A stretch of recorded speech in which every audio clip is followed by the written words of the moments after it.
Bismillahirrahmanirrahim. My name is Kamal Khan and you are watching Physics with Kamal Khan. Students, first year physics class में आज हम start करने जा रहे हैं chapter number 2 vectors and equilibrium. तो ये चैप्टर नंबर 2 का लेक्चर नंबर 1 है। आज के लेक्चर में हम देखेंगे कि हमारे पास स्केलर्स क्या होते हैं या स्केलर क्वांटिटीज़ क्या होते हैं, और इसी तरह से वेक्टर्स या फिर हमारे पास वेक्टर क्वांटिटीज़ क्या होते हैं। तो मैं आप लोगों को बताता चलूँ कि एक जो है वो आप लोगों के टेक्स्ट बुक में जो डिफिनीशन दिया हुआ है तो उसको हम यहाँ पर डिस्कस करेंगे, लेकिन साथ ही साथ हम एक नया डिफिनीशन यहाँ पर लिखेंगे स्केलर्स के लिए और वेक्टर्स के लिए भी, जो कि आप लोगों के लिए समझना काफ़ी ज़्यादा ज़रूरी है। तो स्टार्ट करते हैं आज के इस लेक्चर को। अगर हम बात करें क्वान्टिटीज़ की तो यहाँ पर मैं लिख सकता हूँ हमारे पास जो क्वान्टिटीज़ है, हमारे पास जो क्वांटिटीज़ होते हैं तो ये असल में दो तरह के होते हैं। एक को हम कहते हैं स्केलर्स या स्केलर क्वांटिटीज़, और दूसरे को हम कहते हैं वेक्टर्स या वेक्टर क्वांटिटीज़। क्लियर है? यहाँ पर लिखे स्केलर्स आर स्केलर क्वांटिटीज़। ठीक है, तो पहले हम बात करेंगे जो आप लोगों के टेक्स्ट बुक में डिफिनीशन दिया हुआ है उसको पहले हम डिस्कस करते हैं, और फिर मैं आप लोगों को बताऊंगा कि ये डिफिनीशन जो है क्यों एक कंप्लीट डिफिनीशन नहीं है और इसकी बजाय हम एक दूसरा डिफिनीशन क्यों इस्तेमाल करते हैं। तो यहाँ पर हेडिंग लगा ले पहले स्केलर्स, आप लोग लिख सकते हो स्केलर क्वांटिटीज़। तो स्केलर्स को हम इस तरह से डिफाइन करते हैं, those physical quantities which are completely described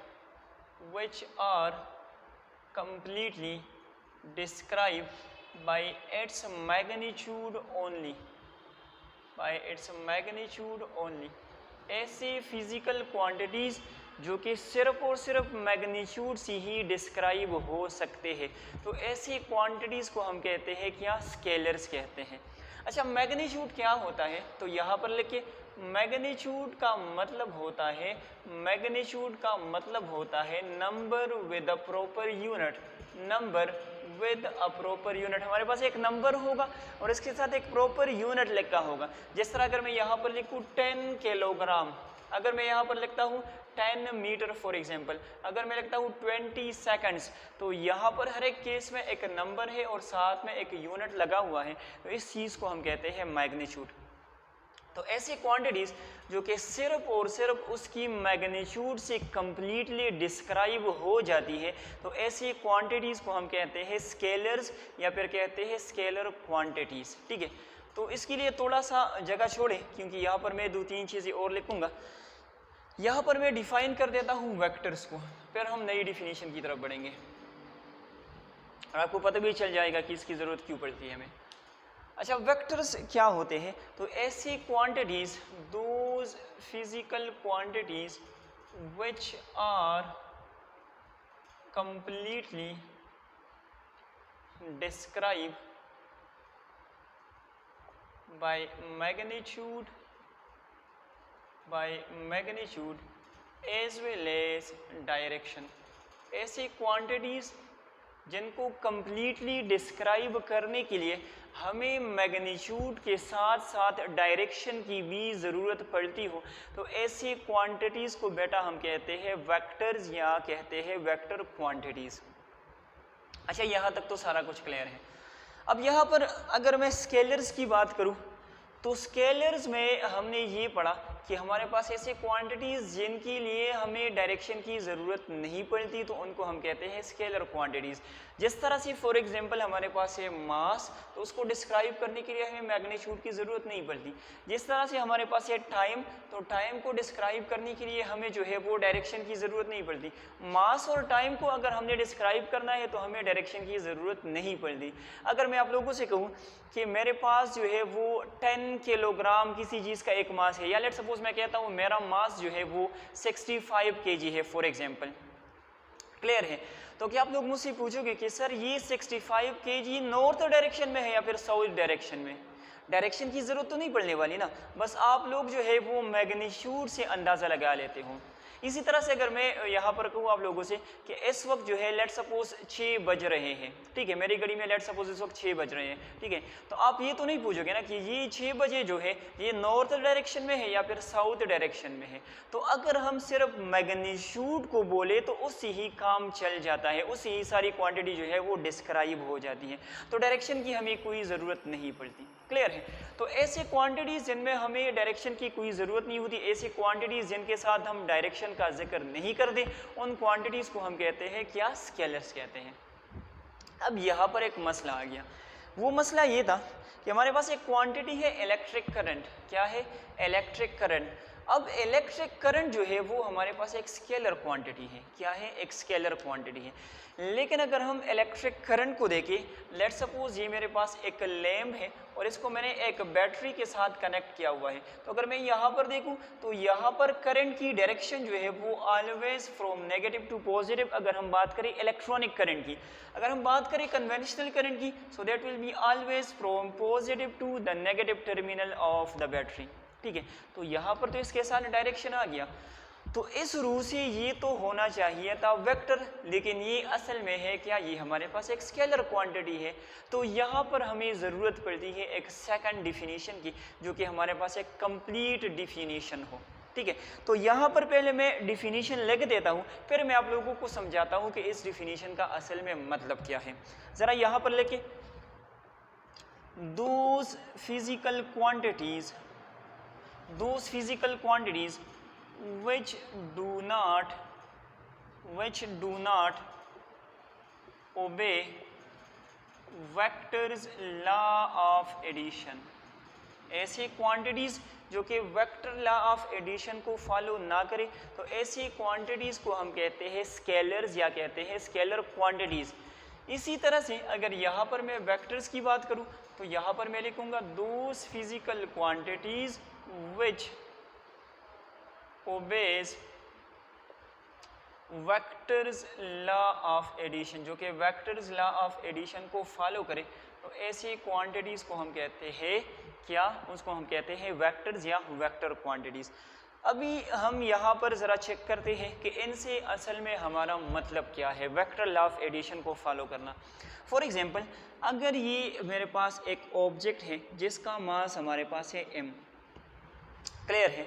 अगर मैं इस तरह से करूं कि इसकी ऊपर से मैं एक फोर्स लगा रहा हूं दैट इज 10 न्यूटन, कितना है? 10 Newton. Let's say this is F1, और अगर नीचे से इसी बॉडी के ऊपर एक फोर्स लग रहा है which is F2 is equal to 5 newton, तो अगर मैं आप लोगों से पूछूं कि यहाँ पर नेट फोर्स कितना होगा, तो सब मुझे आंसर दोगे कि ये वाला 10 न्यूटन है, ये वाला 5 न्यूटन है, चूंकि दोनों अपोजिट डायरेक्शन में है, तो यहाँ पर नेट फोर्स जो है वो हमारे पास 10 - 5, so F net is equal to 5 newton होना चाहिए। ओके, क्लियर है? अभी अगर हम यहाँ पर थोड़ा सा करंट की बात करें या कोई भी स्केलर क्वांटिटीज, क्योंकि यहाँ पर हमने करंट का जिक्र चढ़ा हुआ है तो उसी को मैं करता हूँ। लेट सपोज इसी डायरेक्शन से एक करंट आ रही है 10 एम्पेयर की, ठीक है। अच्छा, नीचे से एक करंट आ रही है इसी जंक्शन पर जो कि है लेट सपोज 5 एम्पेयर की, क्लियर है? अभी इस जंक्शन की ऊपर टोटल हमारे पास करंट कितना होगा, तो एक तो आप लोग किरचॉफ लॉ से भी इसको फाइंड कर सकते हो, लेकिन चूंकि आप लोगों ने अभी तक पढ़ा नहीं है तो मैं थोड़ा सा आप लोगों को सिंपल अल्फाज में समझाता हूँ। करंट का मतलब होता है rate of flow of charges. Let's say मैं कह देता हूँ यहाँ पर 10 इलेक्ट्रॉन्स आ रहे हैं। 10 एम्पियर का मतलब मैंने क्या लिया कि यहाँ पर लेट सपोज, मैं फिर से कह रहा हूँ लेट सपोज, ठीक है, यहाँ पर 10 इलेक्ट्रॉन्स आ रहे हैं और इस डायरेक्शन से 5 इलेक्ट्रॉन्स आ रहे हैं, तो ये टोटल कितने हो जाएंगे? तो ऐसा तो नहीं होगा ना कि ये 5 इलेक्ट्रॉन इन 5 इलेक्ट्रॉन के साथ कैंसिल हो जाएंगी और रिमेनिंग हमारे पास 5 आ जाए, ऐसा तो पॉसिबल ही नहीं है। टोटल हमारे पास कितने आएंगे? तो टोटल हमारे पास 15 आएंगे, तो यहाँ पर मैं लिख सकता हूँ दिस विल बी 15 एम्पेयर। अगर आप लोग एक्सपेरिमेंटली इसको करना चाहो तो यहाँ पर मैंने एक एमीटर कनेक्ट किया जिसने मुझे करंट दिया कितना? 15 एम्पेयर का। अभी ज़रा देखें, यहाँ पर जब ये दोनों अपोजिट डायरेक्शन में थे तो एडिशन के बजाय ये क्या हो रहे थे? सब्ट्रैक्ट हो रहे थे। तो क्या मैं कह सकता हूँ कि ये असल में वेक्टर लॉ ऑफ एडिशन को फॉलो कर रहे हैं। किस तरह से, अगर इनकी डायरेक्शन अपोजिट हो जाए तो ये एक दूसरे को क्या करेगी, सब्ट्रैक्ट करेगी, कैंसिल करेगी। लेकिन यहाँ पर ये डायरेक्शन की बिल्कुल परवाह ही नहीं कर रहे। अगर ये सेम डायरेक्शन में हो या अपोजिट डायरेक्शन में हो, दोनों केसेस में ये क्या हो रहा है, ये ऐड हो रहा है। हालांकि यहाँ पर जब ये अपोजिट डायरेक्शन में आ गए तो फिर एडिशन की बजाय इनकी क्या हो रही है, सब्ट्रैक्शन हो रही है। क्लियर है। तो यहाँ पर जो है इनकी एडिशन के दौरान ये डायरेक्शन की परवाह करते हैं और इनकी एडिशन के दौरान ये डायरेक्शन की परवाह नहीं करते। तो ऐसे क्वांटिटीज जो एडिशन के दौरान अपने डायरेक्शन की परवाह करते हैं तो हम कहते हैं कि ये जो है वेक्टर्स लॉ ऑफ एडिशन को फॉलो कर रही है, ओबे कर रही है, और ऐसे क्वांटिटीज को हम कहेंगे वेक्टर्स। इसी तरह से जो एडिशन के दौरान डायरेक्शन की परवाह ना करे तो वो हम कहेंगे do not obey vectors law of addition, और ऐसे क्वांटिटीज जो है वो स्केलर क्वांटिटीज या स्केलर्स कहलाते हैं। क्लियर है। तो आप कोई भी वेक्टर एज्यूम करें, इसी जो लॉ है वेक्टर लॉ ऑफ एडिशन इसी को फॉलो करेगी। आप कोई भी स्केलर क्वांटिटी जो है वो एज्यूम करें तो इसी लॉ को जो है वो ओबे करेगी, उसमें हमारे पास डायरेक्शन की कोई परवाह नहीं होगी। अगर लेट सपोज मैं यहाँ पर लिख देता हूँ मेरे पास 10 किलोग्राम का एक मास है। क्लियर है। लेट सपोज ये 10 किलोग्राम का मास इधर से आ गया और 5 किलोग्राम का मास इधर से आ गया, तो अभी ये टोटल कितना मास होगा? तो ये तो हम नहीं कह सकते ना कि 5 किलोग्राम जो है वो कैंसिल हो जाएगा, बल्कि टोटल हमारे पास कितना बन जाएगा, ये बन जाएगा 15 kg का। क्लियर है। तो जब हम स्केलर्स को ऐड करते हैं तो वो डायरेक्शन की परवाह बिल्कुल नहीं करते, और जब हम वेक्टर्स को ऐड करते हैं तो वो डायरेक्शन की परवाह करते हैं।